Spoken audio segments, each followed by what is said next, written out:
Welcome to Gun Facts. Wait. Hi, welcome to Brass Thoughts here. Aren't we Hoplifile? Isn't it just Hop now? Fuck, dude, I can't keep all these channels together. God.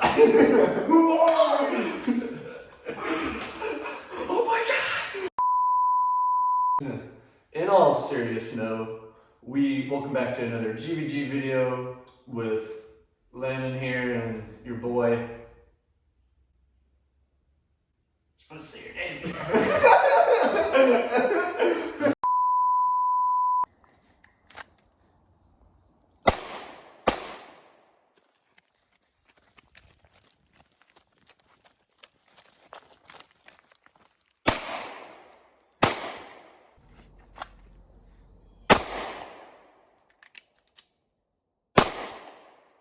Check those hits. Good. Yep.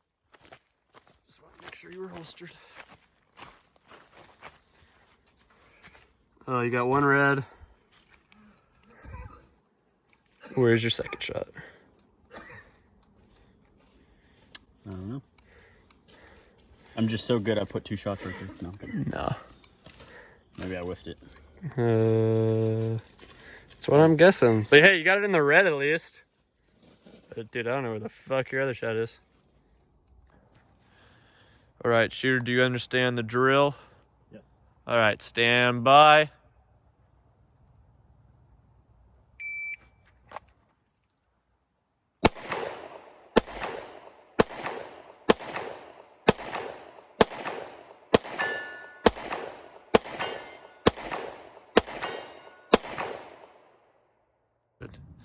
All right, he shot 12 shots, but this is his time for 10. He was under the part time, but you didn't meet the requirement for hits. So Yeah, I fucking missed.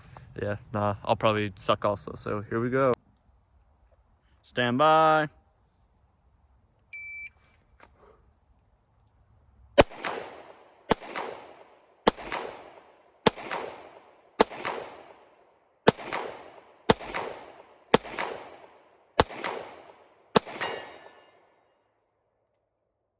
Let's go ahead, 2 hits. You're under time. 13:39. Damn. I think I had 2 hits. At least had 1. All right, so we're gonna do some 1R1s just to show off our draws, reloads from our holsters because we're both using sidecar style holsters. All right, shooter, are you ready? Shooter ready. All right, stand by.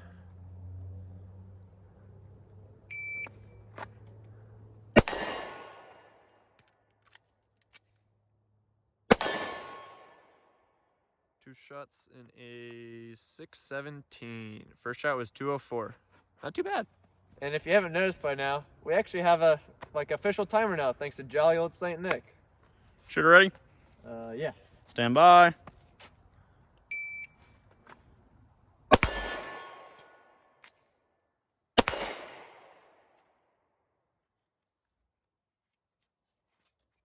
Two shots.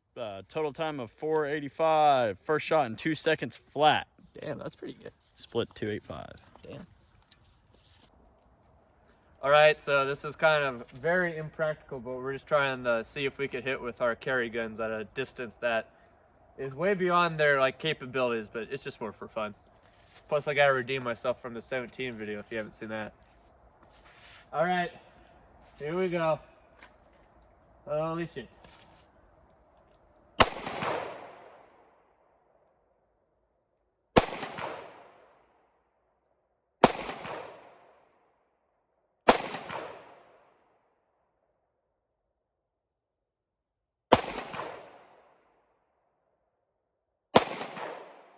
Right around it. Yep.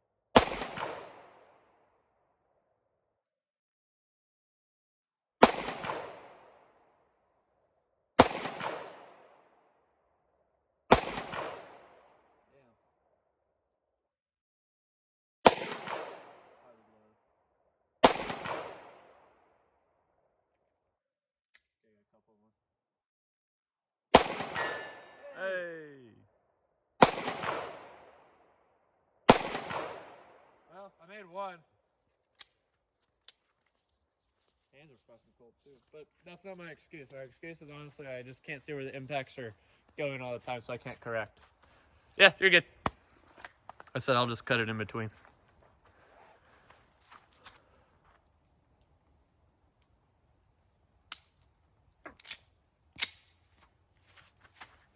Or I can hold that for you if you want. Got it? Okay. Yeah, we'll have to talk about that slide. Damn.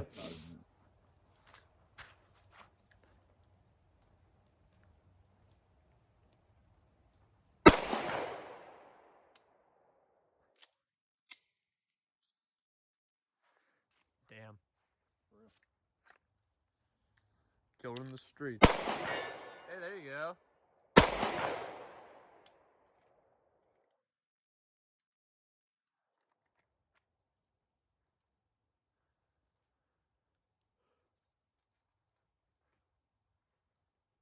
Hey, you hit it quicker than I did.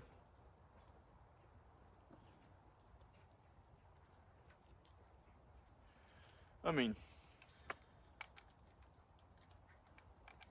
Or are you gonna try those rounds again? I don't think they're duds. You don't? No. I mean, I would hope they're not. It's Winchester bucks, right? Yeah. What the hell? I started another recording just because, for the fuck of it. There, I can hold up. What the? Those are some fucking heavy ass primer strikes. Yeah, you're gonna have to talk about that slide. I do.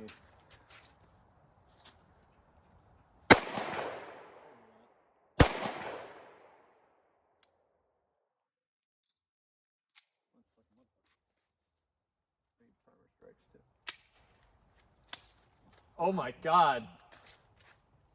All right. So holster selection, right? Yep. So we both went with a sidecar design. I went with a T-Rex sidecar because me like T-Rex arms. I have it's all Ranger green. Basically how it came is how I got it. I got it with the extra mag. I have the shield arms. I have the extended base plate because it actually works in my gun, unlike this guy's gun. So he was like, hey, do you want that? I was like, yeah, I'll gladly take that. Well, we traded because I just wanted more S15s, so he got the higher monetary value, but I got a working mag out of the deal, So it worked. So it worked. And then you have it's Cobra Concealment is the brand, but realistically it's closest to like an LAS concealment, but it's just a rip-off of the sidecar, except for it uses elastic for the joint instead of like a hinge, which is cut into the plastic, which is held in place by like a pin in a rubber washer. So basically mine's just more slim profile, whereas yours well, is, and you can change out the attachment, which I could hypothetically change out the attachment on this, but it would take a lot more work. yeah, you have to undo all your bungees and shit, yeah. And then realistically, they ride about the same height. They're both for the same flashlight we both use, and obviously they work with the S15 mags because we're both running S15s. So this is clear. So basically, then just going into it, let's talk about kind of our build real quick. As I already stated, we're clear, but we'll do it again because all the reasons and everything. So as we stated, we are using the Shield 15s and metal mags. We decided to go with them because they were the first ones to the market and everything. Obviously, I can move this if you want me to. So we went with that. 15 in the gun, running critical defense, quantity ammo. That boy right there. Yes, sir. Yes, sir. So basically, we want all the points because we're not trying to like go through the person if we would have to use it. We're just trying to have it stop that said person. And we're running them, as I said, the Shield 15 mags. I have the Katana flared magwell because it's kind of low profile, but it still helps with the reload. We both do. Well, yeah, but Just mine's great. yeah, yours is gray, mine's black. We both have the Shield 15 metal mag release. Mine's black, yours is rainbow. Kind of. It's case hardened. Case hardened or whatever you want to call it. Stock trigger, stock slide release, slide block. Both run the TLR7 sub. We both put like skate tape and or like hockey tape over the corresponding side for our thumbs for like a gas pedal, because the screws that are there, they under recoil kind of just like dig into your thumb and it hurts. Well, it depends. I don't know. The way we want to use it, we're using the flashlight as like a faux gas pedal. But again, where we use the flashlight for the gas pedal, there is a body screw right there in the way. So we're literally just putting a piece of felt over top of it to give us some cushion between us and the head of that screw. In our opinion, we think it's the best light for the 43X and the 48. That's why we went with it. You have the lockout mode. If you push it in all the way and keep it, it stays on. If you do like the click click, it stays on. We got rid of the horrendous Glock sights, and we used US night vision. Yeah, night vision. Yeah, night vision. I have the blacked out rear with an tritium like high contrast front with orange. You have all tritium, and then my front contrast is green. I probably would have preferred orange, but I got these green ones on sale. And honestly, that's just a small nitpick. They shoot just as good. Yeah. You have you said you had the 3 dots in the back, right? Yeah, I have the 3-dot tritium just because I don't know, the way I use iron sights, it's easy for me to line up the 3 balls like across the line. Yeah, that gives me much faster sight acquisition and repeatability. When I'm using my iron sights, obviously, I think it's pretty obvious that we have these EPS carries that we're relying on for 99% of the time. 99% of the time. But yeah, and then for me, like blacked out rear, I don't know, just having a blacked out rear, just focus on the high contrast dot. I don't know, it just works with my brain. I think it's 3 dot just for me, so I have my 17 set up, blacked out rear, but it's also a blacked out front post. Well, my 17 is 3 dot night. I think that's night vision. Night vision makes really good. That makes good stuff, yeah. And then as we said, we have the EPS carry. Basically, it's an enclosed window, so you don't have to worry about your emitter being clouded and everything. And that's solely coming, like, he took my advice on this one because he hadn't carried the dot before that, really. But for me, carrying, I had a Romeo Zero when I first got this gun, so I've had this gun for basically almost since it came out. I put a Romeo Zero on here first, and while for a budget option, I think that red dot did pretty good for a couple of years. It has some significant flaws, and the biggest flaw for me was the open emitter when you're carrying concealed, specifically appendix. Lint and things like that got in the emitter. So there were several times where I would like get out to the range or get home from a day of work or whatever, and I would pull out my gun and inspect it and unload it or put it in my nightstand or whatever, and I would notice that I couldn't see the dot because there was lint in front of the emitter, and that's what sent me on the goose chase of finding a closed emitter that fit the subcompact slimline blocks, and where we ended up with the EPS carry. Yeah.